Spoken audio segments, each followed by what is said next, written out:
Assalamualaikum warahmatullahi wabarakatuh. Rabbi shrah li sadri wa yassir li amri wahlul 'uqdatam min lisani yafqahu qauli. Alhamdulillahirabbil alamin. Terima kasih banyak juga buat teman-teman di sini yang sudah hadir. Terima kasih juga khususnya untuk MT Khoretu Nisa. Saya sebenarnya agak deg-degan jujur aja. Ini soalnya banyak teman-teman saya ini. Jadi dari tadi tuh begitu datang karena saya dan MT Khoretu Nisa itu sangat dekat gitu. Hampir setiap minggu kita bertemu di kelas Fastabikul Khairat, di kelas Yungaji gitu. Jadinya tadi saya begitu datang ya lu lagi gitu. Jadi sebenarnya malah agak lebih deg-degan soalnya kenal langsung gitu. Mungkin ya ibu-ibu yang lain baru pertama kali ketemu saya di sini secara langsung. Alhamdulillah, mudah-mudahan kita bisa seterusnya dipertemukan sama Allah kembali di jannahnya Allah insyaallah ya. Amin ya rabbal alamin.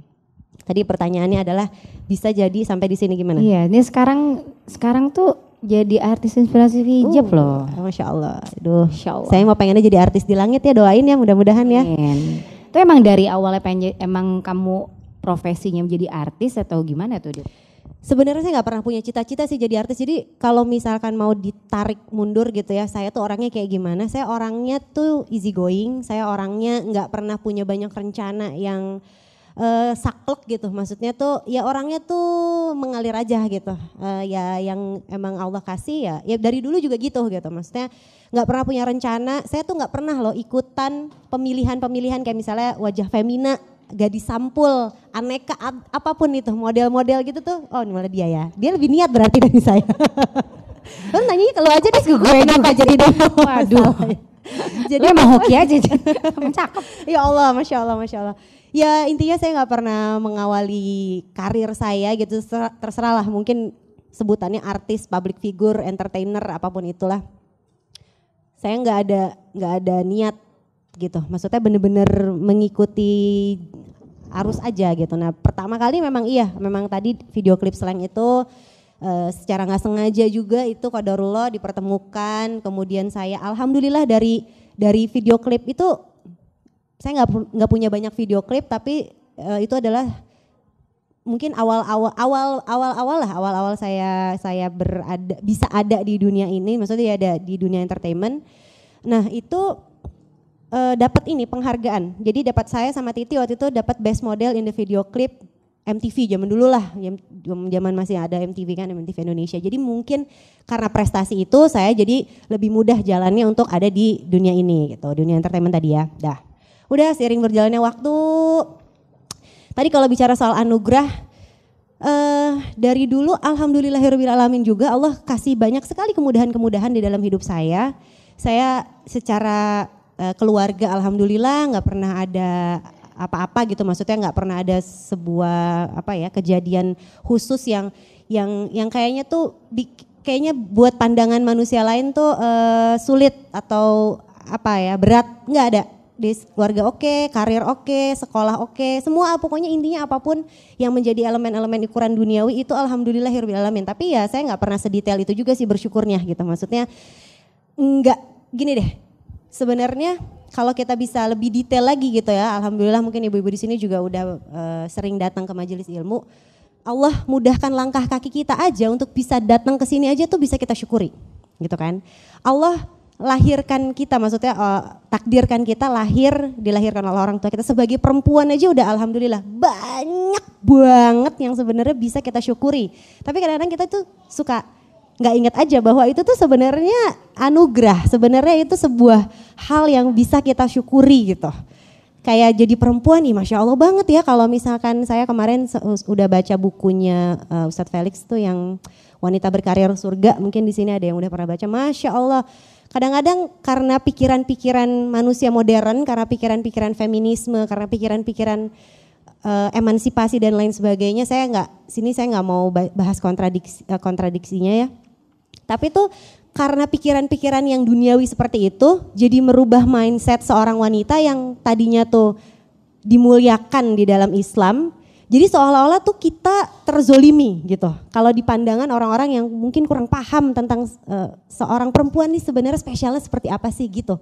Jadi ada yang bilang, perempuan tuh kalau laki-laki boleh nikahnya 3, boleh 4, bla bla bla bla. Terus udah gitu nanti kalau perempuan tuh harus di rumah masak. Pokoknya hal-hal yang kayaknya tuh jelek-jelek dibesar-besarin gitu. Padahal kalau misalnya kita paham banget gitu Allah tuh seperti apa memuliakan wanita di dalam Al-Quran. Aduh tiap hari kali tiap bangun tidur rasanya kita pengen alhamdulillah jadi wanita, alhamdulillah jadi wanita, alhamdulillah. Terus rasanya tuh pengen seperti itu gitu. Jadi ya kalau ditanya awalnya seperti apa, ada gak sih anugerah, bukan apa ya pokoknya sampai sekarang juga mungkin ada ya hal-hal kecil yang kita lupa, kita bisa nafas aja sekarang gak bayar loh oksigen. Ini banyak orang yang mungkin sakit ada di rumah sakit yang mau nafas aja harus bayar. Nah kita alhamdulillah kalau ditagih sama Allah gimana bayarnya gitu kan. Banyak banget. Nah itu tuh kalau dibahas anugerah yang terabaikan, aduh saya gak berani juga, takutnya sekarang aja saya masih banyak kurang bersyukurnya gitu. Pernah jadi kita ada satu momen tadi karena kita juga tergabung dalam satu pengajian yang sama. Waktu itu saya sempat mendapatkan musibah dan kemudian saya kajian nih sama Gita nih. Masya Allah. Terus Dita ngomong gini ketika saya lagi pakai si alat bantu itu. Kemudian kita jalannya bareng. Lalu dia bilang gini, Masya Allah ya Mega, ternyata kalau buat jalan aja itu juga bukan milik kita. Dia bilang. Jadi karena dia lihat banget bahwa kita tuh gak ada daya ketika kita udah gak bisa jalan. Dia kan bisa jalan nih, dia ngebantuin saya, dia ngeliat, dia ngebantuin. Lalu Dita bilang, Masya Allah ya, ini nikmat banget ternyata bisa jalan doang aja tuh nikmat. Kalau gue lihat lu kayak begini, nikmat banget ya bisa jalan itu gitu.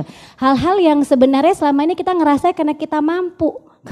Maksudnya karena kita mampu aja semuanya, padahal sebenarnya makanya itu nikmat, emang itu sebenarnya nikmat. Pengen nangis gitu, kenapa saya saksi banget, mungkin teman-teman di sini ada yang udah pernah lihat waktu Mega beliau kecelakaan motor, dia harus pakai tongkat, ya Allah susah banget, mau jalan repot, mau apa-apa, hati-hati Edit jangan pakai senggol. Waktu itu emang aku ada acara sama dia, datang ke satu kajian.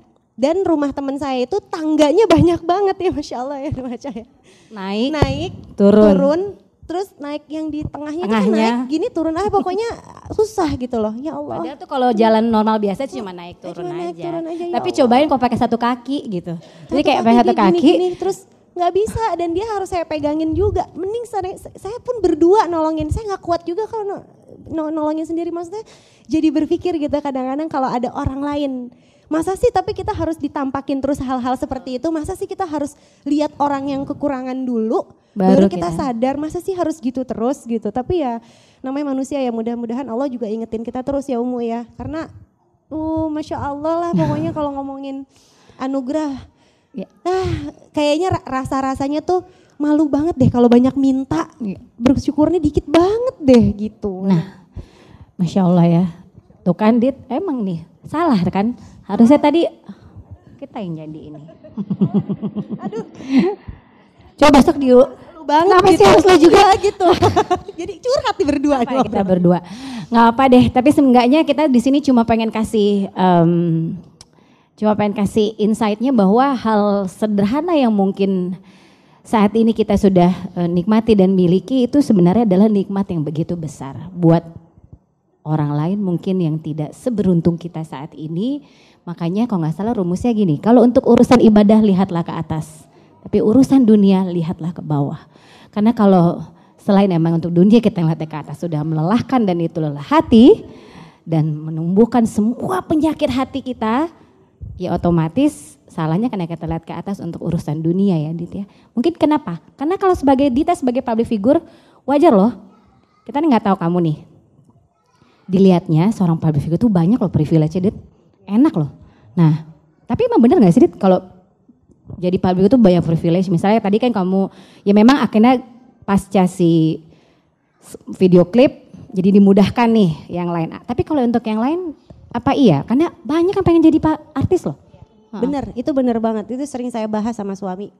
Banyak banget orang-orang tuh yang kayaknya jadi artis tuh adalah sesuatu. Jadi artis tuh kayaknya punya banyak duit. Jadi artis tuh terkenal, semua orang tahu, semua orang mau nggak apa-apa gampang gitu. Misalnya kita datang ke restoran, mau kemana, pokoknya dapat privilege lebih terus lah gitu lah intinya kalau jadi orang terkenal.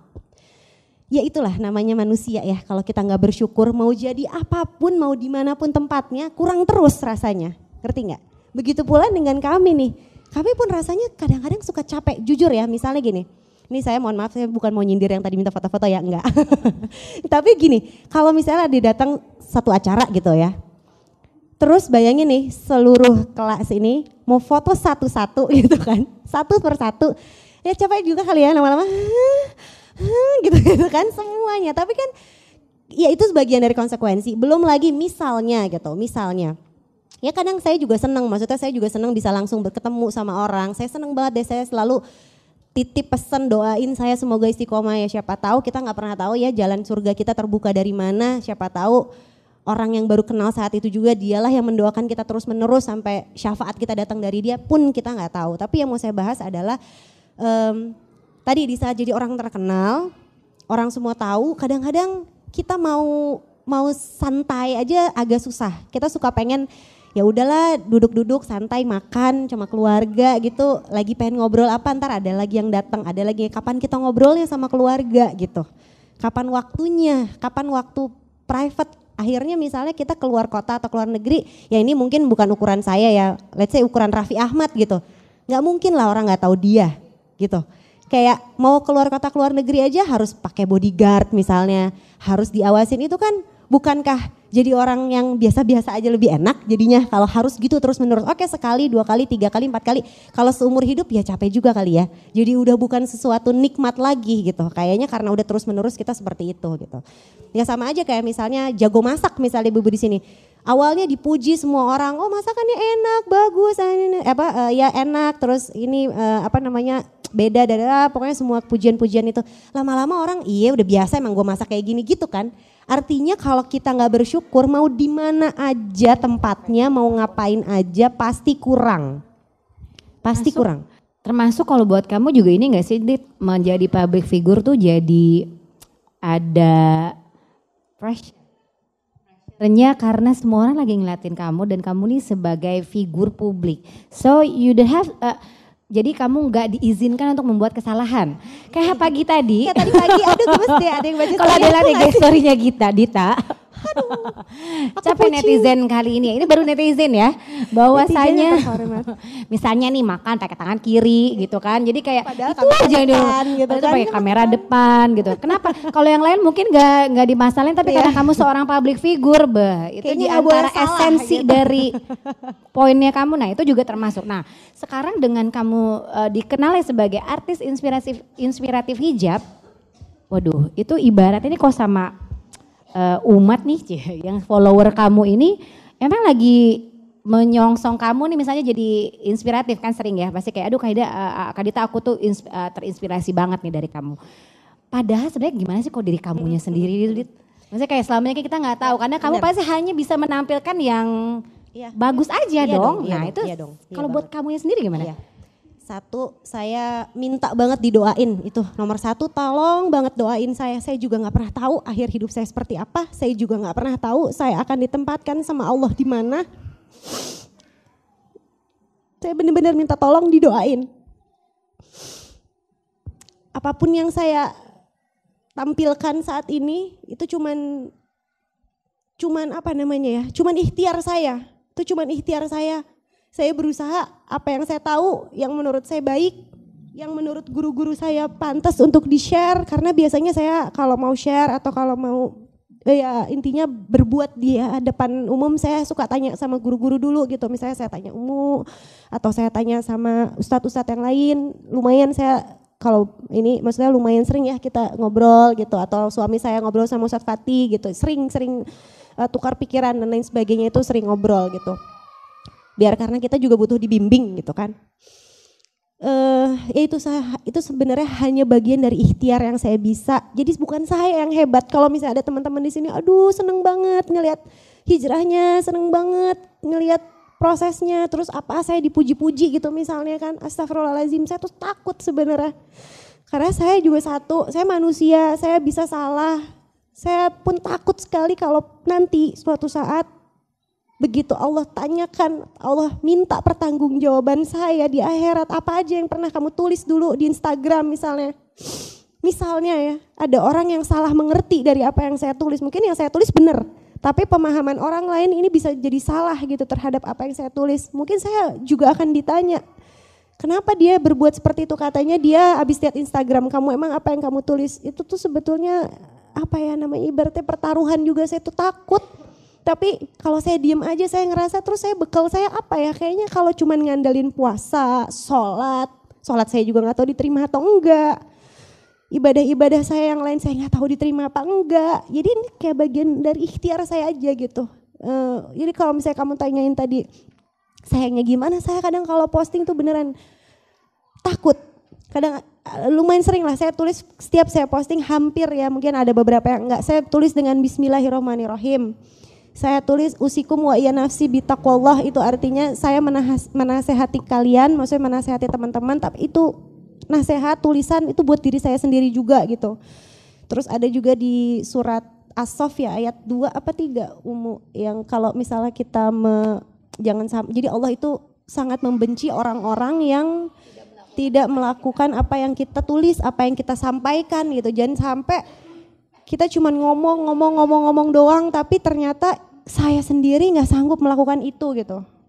Itu sebenarnya antara saya takut tapi kayak nggak ada pilihan, bukan nggak ada pilihan ya, itu memang menjadi kayak resiko juga gitu loh. Kayak pilihan saya juga memilih jalan dakwah atau jalan ini sebagai ya siapa tahu ini jadi pintu surga saya nggak tahu dari mana aja yang bisa, yang memungkinkan dan yang bisa saya cobain gitu.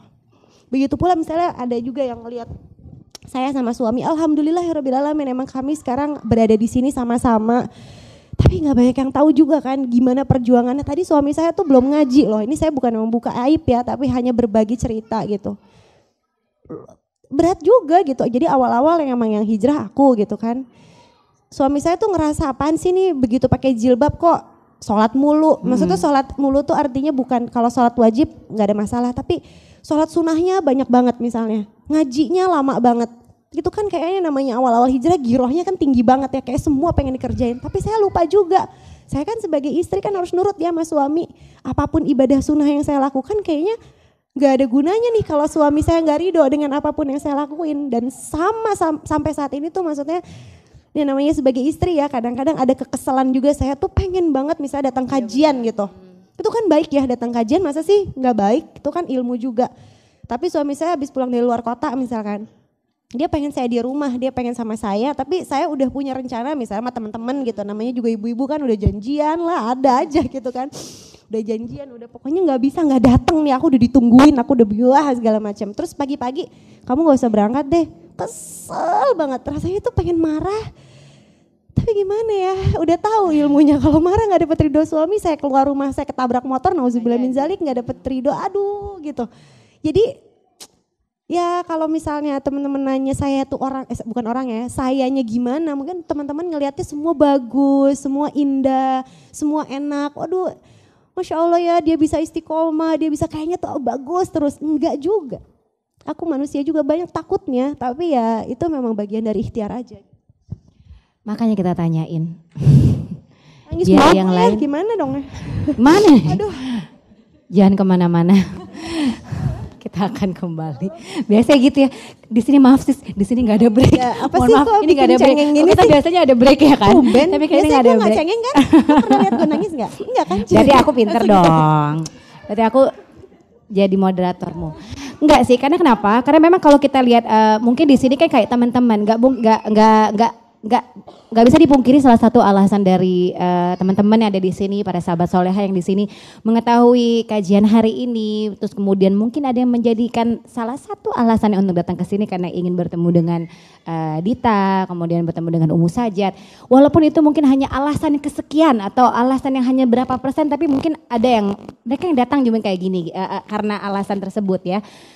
Ingin mendengar cerita langsung dari cerita hijrah Dita. Apalagi nih yang paling sering menjadi pertanyaan, saya yakin sekali dan juga sering banget ditanyakan baik ke saya sebagai teman kamu ataupun dengan langsung kepada kamu adalah, enak ya Dita bisa ngajak suaminya gitu, benar nggak Bu Ibu? Kalau di sini gitu kan, suamiku mau boro-boro mau diajakin. Pasti pertanyaan kalau ke Dita, gimana sih caranya biar suami itu mau, gimana sih caranya. Kalau enggak ke ustazah atau ke ustadz pasti gitu, gimana ya Tat, si suami saya tuh ya boro-boro mau sholat ke masjid, sholat subuh di masjid. Ini kalau saya lagi pasang murotal aja lagi di jalan disuruh ganti gitu. Misalnya hal-hal yang kita nih sebagai istri yang udah belajar, benar. Kalau lagi hijrah girohnya Masya Allah ya. Rasanya kayak suami kamu harusnya pakai celananya jangan isbal. Suami ayo panjangkan jenggotmu. Suami aku ingin mengganti aku mau beli kerudung panjang semuanya. Ya gitulah biasa giroh kan. Nah semangat semoga tidak hanya di start. Karena hijrah adalah maraton. Bukan lagi sprint. Kalau lagi sprint cuma 5 km atau ya dulu bisa lari gitu kan cuma segitu. Tapi kalau maraton jangan cuma lagi di depan. Nah biasanya kalau ke Dita saya yakin banget. Kenapa? Karena dia sekarang jualannya bukan jualan ya. Cuma dia itu paket gitu loh. Paket di mana? Alhamdulillah ya. Padahal kalau tahu nggak masa padahal kalau tahu benar tadi cerita yang hijrah duluan adalah jadi ini memang diceritakan oleh Ustadz Abu Fida saat itu bahwa hijrahnya Dita bagaimana sih akhirnya si suami Dita ini bisa ikutan hijrah juga. Secara singkatnya Pak Ustadz bilang bahwa yang berubah harus kita dulu. Bukan kita ingin merubah suami kita, bukan kita ingin meminta dia berubah, bukan kita pengen ngegeret dia ke pengajian, bukan kita pengen dia bangun dia. Ya walaupun sebenarnya kalau kita bangunin dia pagi-pagi kata Ustadz siapa ya jadi dapat pahala juga ya. Mau dapat pahala juga ya pagi-pagi bangunin gitu kan. Tapi maksudnya bukan karena keinginan kita ingin si suami itu berubah, tapi yang berubah ya ini tadi menjadi Mario pernah bilang dia bingung kenapa bini gue jadi adem gini ya. Jadi ademnya apa? Sholat. Terus mungkin tadi itu jadi melayani banget kali ya. Jadi yang karena dia udah tahu enggak juga ya. Jadi maksudnya kok jadi baik. Terus kayak rajin banget nih. Jadi akhirnya dia nanya sendiri kayak semenjak ikut pengajian ini dia jadi bener nih. Bener enggak ya. Cuma maksudnya ternyata kan perubahan. Nah apakah benar itu kalau enggak pertanyaannya gimana waktu itu triknya supaya si suami itu nah ini mumpung lagi banyak dan ini pasti pertanyaannya ya. Coba ya bisa tuh akhirnya si suami mau juga tuh jadi primus kan pria musola gitu kan. Amin. Aduh ya Allah pria musola alhamdulillah. Bismillahirrahmanirrahim. Ini sekali lagi cuman sharing, bukan ria, bukan nggak ada maksud apa-apa. Mudah-mudahan sekali lagi doain ya karena kita tetap nggak tahu akhir hidup kita kayak gimana. Saya takutnya misalnya sekarang saya bisa cerita, bisa sharing, bisa gitu. Tapi nauzubillah min zalik gitu. Jangan sampai Allah kan maha membolak-balikan hati manusia ya. Jangan sampai nauzubillah min zalik. Jadi ini sebagai pengingat juga jangan lupa terus panjatkan doa ya muqallibal qulub tsabit qalbi ala taatik lidinik. Terus menerus karena minta diteguhin sama Allah di jalan takwa gitu. Biar kita nggak mudah galau. Emang kadang-kadang apalagi hijrah ngaji sendirian itu agak lebih susah ya biasanya ya. Kalau rame-rame kan ada temen yang ngingetin dan lain sebagainya. Kalau sendirian tuh sering galaunya emang. Itu tadi doanya. Kemudian awal saya ngajak suami. Jadi bener suami saya bukan yang jauh banget dari agama gitu ya. Memang enggak, alhamdulillah sudah dibekali lah dengan oleh orang tuanya gitu pendidikan agama yang juga baik. Tapi enggak sampai kayak sekarang juga enggak sampai kayak sekarang gitu. Saya maksudnya gini, enggak terbayang sama saya, Masya Allah, Allah baik banget ya mengizinkan kami untuk berada di sini sekarang gitu. Kalimat yang paling tepat. Awalnya tuh saya tanya ke Ustadz Abu Fida tadi yang Mega bilang, karena Ustadz Abu Fida ini adalah salah satu pembina di Terang Jakarta. Kebetulan saya dan suami juga aktif sebagai pengurus di komunitas dakwah Terang Jakarta, komunitas hijrah Terang Jakarta. Saya tanya sama Ustadz, nah Ustadz Abu Fida ini juga hijrah. Jadi saya kenal sama Ustadz sebenarnya udah lama banget sebelum dia jadi Ustadz.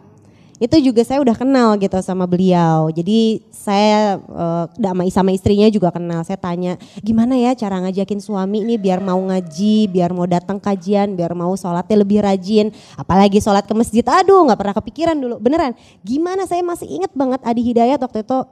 Ustadz Adi Hidayat tausiah, terus dia bilang kalau laki-laki itu sholatnya di masjid. Saya cuman dalam hati, aduh gimana cara ngajaknya, mulai dari mana, nggak ada clueless, pokoknya nggak tahu mau ngomongnya gimana, aduh nggak mungkin deh, aduh kayak jauh banget deh itu cita-cita gitu, udah itu doang saya simpen. Tapi saya konsultasiin ke guru gitu, ke beberapa guru juga. Waktu itu saya memang belum kenal sama Umu, saya kenal sama Umi Maki, saya tanya juga gimana caranya, ternyata mereka jawab, Bismillahirrahmanirrahim, solehahkanlah dulu diri kamu. Seperti tadi Mega bilang, berubah dulu. Jadi yang ibaratnya kita cari muka dulu deh sama Allah. Nggak usah dipikirin karena hati itu punya Allah. Biar aja Allah yang merubah suami kita. Biar Allah yang, kalau kita perbaiki gini, ulang. Terlalu ribet, oke. Ustadz Abu Fida bilang gini, ini soalnya kayak semua mau dikeluarin tapi ya Allah, gitulah anyway. Ustadz Abu Fida bilang gini, perbaikilah hubungan kamu dengan Allah, insya Allah Allah yang akan memperbaiki hubungan kamu dengan manusia lainnya. Dah, itu saya singkatin. Jadi apapun yang kita kerjain, misalnya dulu gak pernah sholat rawatib gitu, qobliyah ba'diyah mungkin dikerjain, atau duhanya bolong-bolong mungkin diseringin gitu, maksudnya lebih istiqomah, usikum wa nafsi bitaqwallah. Terus apalagi ya, banyak lah amalan-amalan. Gak pernah baca Qurannya masih terbata-bata, belajar tahsin, ada pokoknya kayak gak ada habisnya. Saya tuh selalu bilang hijrah itu endless. Waktu itu Ustadz Fatih ke rumah, saya sempat ngobrol, ada di YouTube juga, di YouTube-nya Cinta Quran TV. Kalau mau dilihat video saya dan suami waktu itu bincang-bincangnya dengan Ustadz Fatih Karim. Ustadz Fatih tanya, saya bilang, iya Ustadz, hijrah tuh endless. Jadi kayak ada terus gitu kayaknya yang perlu diperbaiki karena kita manusia jauh banget dari sempurna, jauh banget. Jadi jangan pernah misalnya kalau ngelihat saya, kayaknya setiap hari kajian, tiap hari, tetap aja kurang, tetap aja nggak ada yang bisa sempurna. Pokoknya manusia salah terus, setiap hari itu kita berbuat salah, berbuat dosa, pokoknya kurang. Jadi kita suhuzon sama diri kita sendiri gitu, tapi harus selalu berhusnuzon sama Allah. Dan doa di waktu-waktu mustajab, ada banyak sekali waktu-waktu mustajab seperti dalam sujud terakhir, seperti waktu hujan, Jumat, waktu asar sampai maghrib. Banyaklah doa-doa mustajab, waktu-waktu mustajab itu benar-benar dipakai buat doa yang sampai tuh doanya kayak ngarep banget gimana sih kalau misalnya anak kecil gitu, kadang kalau anak-anak ngerengek tuh kan kayak pengen banget deh gitu. Nah kira-kira tuh doanya kayak gitu, dan harus yakin sih sebenarnya, harus yakin bahwa Allah itu pasti mengabulkan doa kita. Nggak tahu kapan, nggak usah dipikirin kapannya, tapi hidup tuh bergantung sama Allah aja deh. Sampai ibaratnya saya pernah baca di Instagram, sendal jepit copot aja minta tolong, minta sama Allah lagi gitu buat digantiin lah, gimana lah nggak tahu pokoknya. Ya itulah mungkin yang bisa saya bagi itu tentang, saya nggak terlalu panjang lah kalau misalnya detailnya bagaimana. Intinya tuh yang disarankan oleh Ibu Fida ke saya tuh jangan berhenti doain, perbaiki hubungan kamu sama Allah. Kemudian berbuat baik, tadi sama Mega juga udah disampaikan, jangan sampai kita tuh sering ngaji, kita tuh hijrah tapi jadi orang yang nyebelin buat di sekitar kalian gitu. Dia nyebelin ya, jadi marah-marah misalnya, jadi ngafir-ngafirin semua orang. Atau biasanya kalau udah hijrah gitu, karena tahu ilmunya kan paling bener ya. Ngomongnya tapi baik ya, misalnya afwan, uhti, jilbabnya maaf, ini kalau dicekek masuk neraka, astagfirullahaladzim, nauzubillah min dzalik, gitu loh. Tapi baik kan kesel. Tapi ngomongnya afwan ya, udah sampai afwan uhti ya. Afwan uhti. Kamu masih pengen punuk unta. Udah cantik sekarang, iya bener gitu, cantik sekarang pakai jilbab. Tapi ini kalau dicekek ini, kata ustaz saya masuk neraka kan, nyebelin ya gitu maksudnya. Nah astagfirullahaladzim, mohon maaf loh saya gak nyindir ya, masih bercanda doang. Gitu kadang-kadang tuh sering seperti itu gitu. Ya udah gitu, jadi ya. Oke, berarti maksudnya adalah cara kamu mengajak suami adalah dengan menjadi solehah, benar gak? Dan perbaiki tadi. Maksud tadi, yang kamu perbaiki adalah dirimu, maka nanti orang-orang sekitarmu pun nanti dari mulai, sebenarnya gak hanya suami, ya gak sih rasanya, mungkin di sini paling sering juga ada gitu ya, kayak pengen banget ngajak orang tua, gimana caranya biar berubah si orang tua kita, si ibu kita biar kayak gimana ya, biar bapak. Nah sebenarnya bukan bagaimana mereka berubah adalah Allah, dan kita hanya bisa mendoakan, ya Allah semoga berikan hidayah kepada suamiku, kepada orang tuaku, kepada kakakku, adikku, ataupun anakku, dan siapa yang kita inginkan ya. Termasuk yang paling penting adalah buat diri kita sendiri dulu, yaitu solehkan diri sendiri, maka akhirnya semuanya akan serahkan kepada Allah, Dia yang maha mengatur, dan pasti segala sesuatu dari yang diatur Allah ada maksudnya untuk kita ya. Masya Allah, luar biasanya apa coba, kalau dikasih suami yang emang bebel ya, mau dibebel gitu, ini ladang gak sih buat kita? Waduh, ini lagi ngetes kesabaran nih. Alhamdulillah gak jauh-jauh, lagi ngetes sabaran sama suami aja. Kan kesel gitu kan. Mau pahala apa mau dosa? Mau dosa lawan suaminya. Kan gampang, tinggal dikasih tahu juga ini kata Ustadz gitu. Atau paling gampang kayak kamu sholat dong. Kocak deh itu benar-benar ya nyebelin. Sementara kalau itu mau dirasa-rasa itu adalah peluang pahala yang dilakukan pasti dirasain dulu gitu. Suami diajak misalnya kayak yang kamu gak ikutan tuh ada ini loh, ada si Ari Untung, ada Mario, ada ini, barangkali biar tambah ganteng gitu. Terus si suami, ngapain aku gak kenal gitu, atau ngapain sih, biasanya suami tuh suka pada apa, gengsi, ibu-ibu, udah mana gengsi, kita ngomong apalah kayak gimana berasa, kan? Biar berasa dibutuhin, temenin aku dong, iya. aku pengen banget gitu kan, nih. Nah jadi pilihannya kan, itu pilihannya, gitu. Atau gitu. Ketika dia lagi enggak, kita rasanya di peluang pahala, waduh. Lagi nguji gue nih si suami ya, tenang, walaupun lo nguji gue tidak terpancing, gue gak akan marah, gitu kan jadinya kan. Sabar. Alhamdulillah sabar, akhirnya dapat apa? Dapat pahala ya, emang gampang, susah. Makanya surga. Kalau gampang mah gak surga bu ibu, no lah dia gak mungkin surga. Nah, Dit, thank you ya, udah sharing. Semoga juga bisa menginspirasi buat teman-teman yang ada di sini. Sekali lagi bahwa saya hanya ingin mengantarkan, Dita juga hanya ingin sharing, tentunya tidak ada niatan yang lain, dan kita di sini mau ngasih tips. Semoga di sini teman-teman bisa mengambil ibrohnya, bisa mengambil manfaatnya juga dari apa yang sharing dibawakan oleh Dita.